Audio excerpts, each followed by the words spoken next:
We are in conversation today with Dr. Sherice Nelson, who is a political scientist. She also is an expert in international affairs and relations.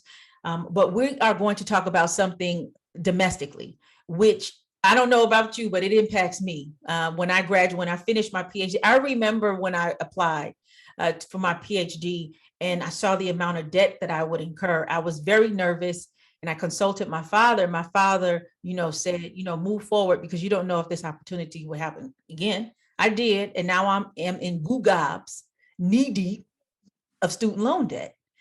And so right now, there's a lot of conversation and a lot of push to move this Biden promise of eradicating student loan debt. Thus far, there has been, several. The Biden administration has erased debt in several scenarios, but still massive debt. I think it's like $1.6 trillion in student loan debt. What is stopping the Biden administration from its promise? The economic system as we know it. Mm-hmm. So let's deal with the fact quickly that one of the biggest things that needed to be done that was done during the Obama administration was taking the banks as the middleman out of student loans. So what normally happened, and I know you remember this, Kaya, was that you would get one from Fannie Mae, or you get one from the local, either regions down here in the South, or from Bank of America, or et cetera, et cetera. And most people like to get the money from the bank because your money usually came faster to the school than dealing with the government lender.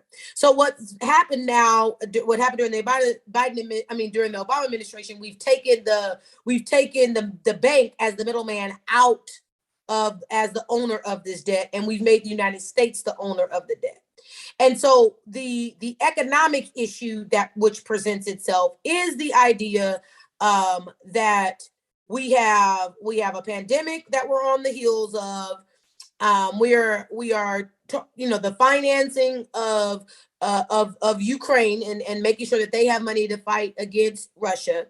The fact that the economic market its stability is in question, and the fact that we are currently raising interest rates or lending rates to then try to prevent a burst or a bubble inside of that economic system. So all these things are happening simultaneously. So the argument is, well, where do I go get this $1.6 trillion, right, to then massively get rid of this debt? And so what I see is an incremental approach to try to reduce debt that has essentially already been absolved. And what do I mean by that? Most of us, as you know, Kaya, we are in gobs of debt, not because of the original loans that we took out, but because of the interest that has then been paid, that has been pushed onto us for those loans. And in some cases, 7, 8, 9, 10%, right? Ridiculous percentage amounts. So what I see right now that the Biden administration is trying to do is if you notice, there has been no interest in the 2 years of the moratorium. There's been no interest charged. And then what they're doing right now are trying to incentivize programs that are going to basically get folks down to the original debt owed, because the money has already been made. As far as for most of us that owe the money back, the money has already been made as far as lending you that money. So the interest, or the ridiculous interest rate, needs to be foregone totally at this point anyway. So that's what I see that they're doing. The idea, and I'm not saying that we don't need to get to complete forgiveness. We do need to get to complete forgiveness, but there are these debates about how do you do it. And the reason that there's debates about how do you do it is because there is going to be, for those minority serving institutions, a large swath of forgiveness will actually hurt them.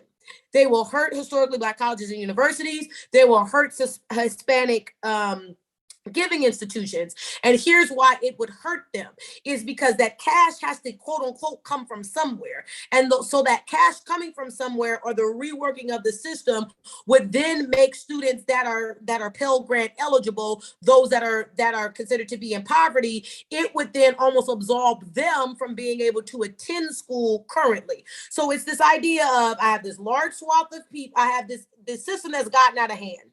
I've allowed a system to get out of hand. I've brought it back in-house inside of the federal government to try to regulate it. And in doing so, the world has basically fallen apart economically, and I have other things to compete with. So how do I keep this promise about controlling this phenomenon that I have, while then protecting other schools that are cash-strapped, and the removal of student loans would then totally collapse them? And this is what I mean by that. All of us at historically Black colleges and universities are allowed, or our students are allowed to lend more money to attend our schools based upon then the payback rate of the students that have attended our schools and who have graduated and who are paying back. So it's this balance on all of these different factors that have to be considered while they think of the best strategy to deal with the problem. Several things to what it is that you were saying. Right now, Pell Grants pay roughly between 25, maybe 30% of tuition, as opposed to the 80% that Pell Grants used to pay, because college tuition has become crazy. And even before there was a lot of college tuition, a lot of colleges were free, like California. The UC system, or the CSU system, was very cheap or free. It was when Ronald Reagan becomes governor in the 70s that it changes, right? So that's an issue. And so then also, right? I'm sorry not to cut you off, but that hit the nail on the head. State divestment is why higher education costs have ballooned. And in California, it's about Title 13 or Proposition 13, which removed one of the major stabilizing funding sources in California. California, as everyone knows, is the innovative state. And so budgeting the state based upon income is a volatile system, because how much money is made inside of the state of California is extremely volatile. What's more consistent is property. But what Ronald Reagan did with Proposition 13 was essentially baked inside of the cake a permanent property tax that is not then elastic, that then makes it so that that there's not enough funding inside of the state structure then to pay for things. And one of the biggest things that got cut was education. So I want to be very clear here. This is where I think there's a misnomer, is that this idea that higher education costs have ballooned because people want more money. No. State divestment from the public institutions is why the costs have ballooned. And then the federal government has been essentially asked to then keep up with that ballooning, because states have divested, to your exact point about Pell Grants. And so, but let me say this, and we're going to specifically in California, well, in general, this is all coming at a time where you have more Black and brown people entering into the higher educational system. So the timing is not just that. And as well, if we're talking about using, personal property, California throughout the state has a record of redlining. So, how do you then balance this out when you're not even allowing people to buy property, or the property in which they can buy is far and few between? So you're creating these laws, or you're creating these, or you're divesting, or you're removing this funding, but you're doing it with very racist tactics, which is a huge criticism of the Reagan administration moving forward. At the same time, you're putting more money into cops. You're putting more money, because right now we're talking about, this is the Black Panther Party movement. You have the Brown Berets, you have you have the Red Berets, the Chicano movement. So you have all of these communities of color rising up in power. Subsequently, and they're doing it through universities, right? Black Panther Party, Hugh P. Newton's dissertation is online. So you're having these people coming through these educational systems, politicizing themselves, educating themselves, right? So this is all happening at the same time. So this is not just Yes, no. Okay, what they're basically saying is we're not going to educate you for you to take over Right. our system. Right. If you're going to get educated to take over your system, it's going to be on your own dime. And so that's I think that's the nuance that people are missing, is that, well, the federal government's not doing. And I'm not saying that we don't need to get rid of student loans. What I'm saying is that it's a complex issue because of the divestment from states. And that is why here in the state of Louisiana, many states have seen surpluses in budgets, and they're balanced budget states, which means they have to spend all of their money every fiscal year. Well, what we're seeing, and that's happening all over the country because of the pandemic, because they were able to predict in the market where the money was going to make it, where they were going to get the largest return. And here in Louisiana, they're dealing with a surplus they haven't seen since Reconstruction. So what now is being asked of folks throughout the country is put that money back in education.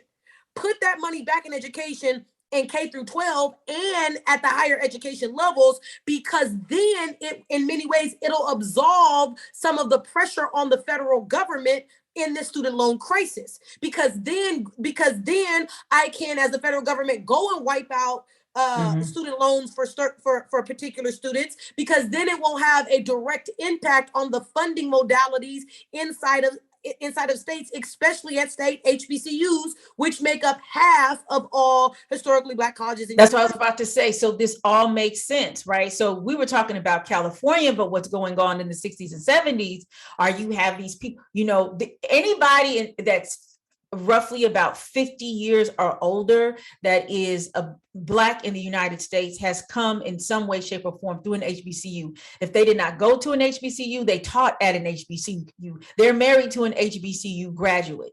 And so here we have these, and the numbers now are more even in terms of how many private institutions and how many state institutions. But at one point, you being the Southern University professor, when my parents went to Southern University in the late 60s and early 70s, Southern University was the largest HBCU with about 60,000 students in the country. And not only did they have African-American students, you had a lot of African students who are this first large wave migrating, coming to Nigerians and Ghanaians, and Ethiopians to Southern University, because the predominantly white institutions either would not allow them or only have this very small entrance rate. Right. So, but that's why I think the Biden White House initiative, the appointment of a conglomerate of people to try to deal with the HBCU problem or the HBCU issue specifically is important, right? And this is why I think it connects, because as a white man, he understands, right? And I think he's gotten this education very much so, that he is oblivious to the inner workings of systematic racism, right? That if you scratch the surface, you think you know something and you don't know shit, right? And so to put together a group of celebrities, right? And Taraji P. Henson and what's his name, Chris Paul. Right? To put together a sense of celebrities, right? Taraji, who graduated from Howard, to put together a group of celebrities, while then putting together a group of HBCU presidents who are at state institutions. The president at Delaware State, the president at Norfolk State, the president at Virginia State, right? Putting them. Who I went to school with, McCullough. You went to school with McCullough? I went to his inauguration. Really? Thank you so much for tuning in to Arc Republic. If you like what you see and you like what you hear, you can actually keep this mothership going. How? You can make a tax-deductible donation in several ways. One, Cash App us at Arc Republic Media. And you can also go on our website, arcrepublic.com/donate. As well, you can also donate to our fiscal sponsor and our sister organization at Black Farmers Index, that is Cash App, or also go onto their website, blackfarmersindex.com. We are two Black women-owned media organizations who share our profits so folk can thrive. And McCullough became famous on Twitter for glossing over the that basketball. student. Yeah, the basketball. Let me tell you, right. I don't know who or what Macola is, but when we and he, his wife and everything, we were at FAMU together. They were beautiful people. And so it was just super dope to see him now. He's a graduate of Howard as well. He's a great, Yeah, he's a graduate of Howard. And then I think his wife is a graduate of Tuskegee and something else. She has a PhD too. I think she has it in biomedical something. Yeah, they were STEM. They were both in the STEM sciences. Yes. Brilliant. They're both brilliant and brilliant, good people, very good people, and very accessible. Let me say that, and that's totally rare. Say that they have no problem speaking truth to power. And I've seen that at the state. I've seen that with his movements inside of the state of Virginia. And what we've seen of I gotta remember his name from Delaware State. The president there. He has been very vocal about very vocal inside of to the Biden administration about, look, this is your state. You say you from here, what you about to do, right? So I think there was a strategic understanding of putting together a cadre of people that understand the life-altering effects of what the absolvement of student loan debt looks like for Black communities, and then its reverberating effects, because like you just described. And there's these reverberating effects, but the biggest reverberating effect that we've now hinted towards is the ability to buy property. And that to me is the biggest, that is the biggest game on why they're saddling you with debt, is so that it affects your ability to own property. And this is again where we harken back, I think, to the foundation that the Obama administration led, right? Obama said, I may be able to take one preliminary step here in the student loan game, but where I do have most control is stopping predatory lending at colleges, especially historically Black colleges and universities, when it comes to credit card debt. So I may not be able to do all what needs to be done when it comes to student loan debt. I may be able to set the foundation, but I can stop predatory lending when it comes to credit cards, because that debt to income ratio plays a huge role in your ability to buy a house, which is where most Americans draw their wealth. So if I redline you, and say where you can and can't live, if I make it so that that you're saddled then with debt so you can't buy a house, then I am permanently affecting your ability to amass wealth. Right, because I mean, the thing is that jokingly for years, I know people in my family who have exorbitant amount of debt, and the interest, I'm glad you pointed that out, that's tacked onto it. Because I said, at this point, how do I owe almost $200,000 in debt when I know that that's not what the principal balance was? Is that I took out 80? Exactly. When I took out 80. Well, this is a let me. I'm sorry, Kelly. This is something else that they're not talking about, which infuriates me. The federal government puts a cap on how much you can even get. Yes. So this whole idea that people have been irresponsible is foolish as well, because there's a cap. You can time out or cap out of federal financial aid. Right. And so that's a really good point. This is a very real story. My husband went to Hampton University. He didn't finish, but out of the 2 years, he said he probably took out maybe about $6,000, because you can't take out much as a student anyway, right? So he probably took about $6,000. He has paid probably about $20,000, and he still has the same principal balance, right? And so a lot of these people are financially checking out. And jokingly, in my circle, I call the student loan payment mortgage payment, because that's essentially what it is. It's substituting your mortgage payment for a student loan debt that you cannot and will not pay in your lifetime, right? And so, what it does is that rather than set up generational wealth, it sets up generational debt, right? And so this imprisonment, this economic imprisonment that we talk about, which is part of the conversation with reparations. Like, how are we from a group of people that built the capitalistic structure that U.S. sits on, is in this generation of debt, right? The guy I wanted to say, Tony Allen, that's the Delaware state. Tony President. Allen, thank you. I'm really interested, and I'm really interested now that Ruth Simmons, who currently is the Prairie View, I would love to meet her one day. Prairie View, what is it? Prairie A&M? Excuse me. She's amazing. I want to meet her. She announced that she's stepping down as president of Prairie View A&M University. She said she's going to teach, have some type of teaching role capacity. But what she did, I think, is what a lot of people who have their undergrad education or even all of their education at HBCUs, but then work at a PWI or go to corporate America, return back to the HBCU and work to help restructure it. I'm really interested the role, because she's on the advisory board, that she is going to play in this, because I think she has so much wisdom and knowledge working in different. She's a bad sister. She is number 1 of 12. She's from right here in the state of Louisiana, went to Dillard University on a scholarship. Became the first Black person to ever head up an Ivy League, and then did a fundraising campaign for $1 billion at Brown University.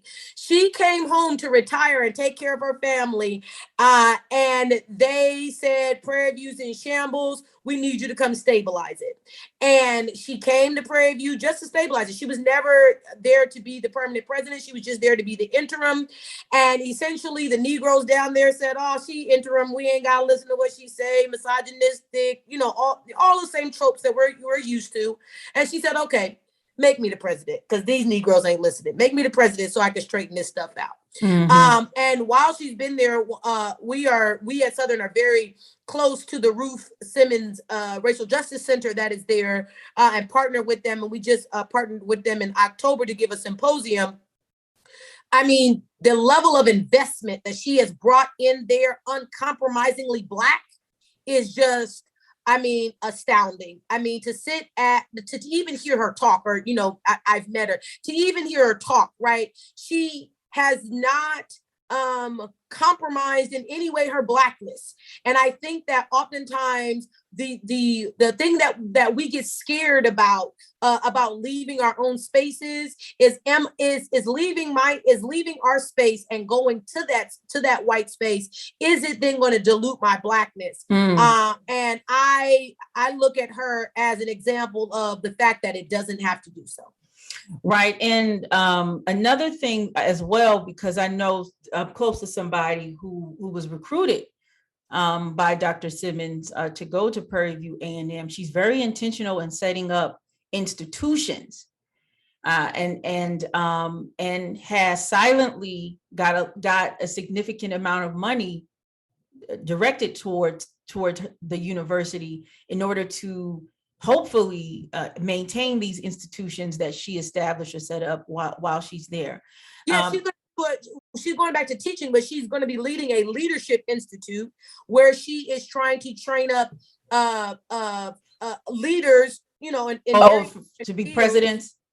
Exactly. Okay. She's setting up a leadership institute, especially to get into higher education leadership, because we oftentimes lack the understanding. So we don't necessarily lack the know-how, but we haven't been exposed, so we don't even know what's possible. Right. And what you and I know is that it's about networking. It's about who you know. All of these resources such as these are given and meted out, not in these formal meetings. They're these informal meetings and these social gatherings and so on and so forth. So last question on, we talked about student loan debt, and as well, now the HBCU White House Board of Advisory. Now they have an agenda on what they're going to do. What do you think they should be doing? I think we need to have a conversation about, I think one of the biggest things that they need to do is talk about sustained funding, right? And how that sustained funding is channeled through endowments and the use of endowments to undergird historically Black colleges and universities. Historically Black colleges and universities have historically had struggled with their endowments, and not because of mismanagement. That's the other, I think, misnomer. It's always mismanagement when I'm robbing Peter to pay Paul, right? And most institutions and universities are functioning off of the percentage of their endowment, meaning they put their endowment on the market, and then they take the interest earned, and then you put that in the coffers then to spend. Where oftentimes HBCUs are having to often dip inside of their endowments to make basic things like payroll. So to me, I think the biggest thing that they need to tackle is sustainable funding through the use of endowments. That's really, yeah, I do agree. I also think that there needs to be, well, I know this is this White House advisory is about economics, but also there needs to be, I think, very clear contracts between the federal government and HBCUs across the board to provide needed research. So you don't have to get this advisory board, you already have significant reports coming in. I mean, of course, there are contracts and things like that, but there is a disconnect between how the information comes in, how it is used, and there's not enough research, especially as the institutions change and the demographics change in the country. I think research is very important, and it's tied to economy as well. There's not enough investment, if we're talking about that, in HBCUs to where the land could be used better, like Southern University. They have the cannabis initiative. I mean, that the state. This is what I'm saying. This is the point that I was saying. Like, there are so many good ideas and folk with great ideas that come out of HBCUs, but when you don't have the funding, when you don't have the political backing, when you don't have the environment to develop them, you come back into these same situations, right? So that also needs to be on the table, right? Yeah. So, okay, I'm sorry, I went there. Yeah. Because I'm heavily following the cannabis. So thank you so very much indulging me. I know you have a place to be. So last thoughts are on you in terms of student loan debt and this White House Advisory Board of HBCUs. The last thing I want to say to all of the folks that watch you is that this idea that folks who not paying back their student loans are derelict, or this idea that people are not being responsible, is a misnomer and is BS. And that misnomer, or that narrative, is playing out because there's so many Black and brown people who are ensnared in this student loan fiasco, and poor whites as well, but so many more of Black and brown people that are ensnared in this mess, that the narrative consistently persists about responsibility. And I want that misnomer to die.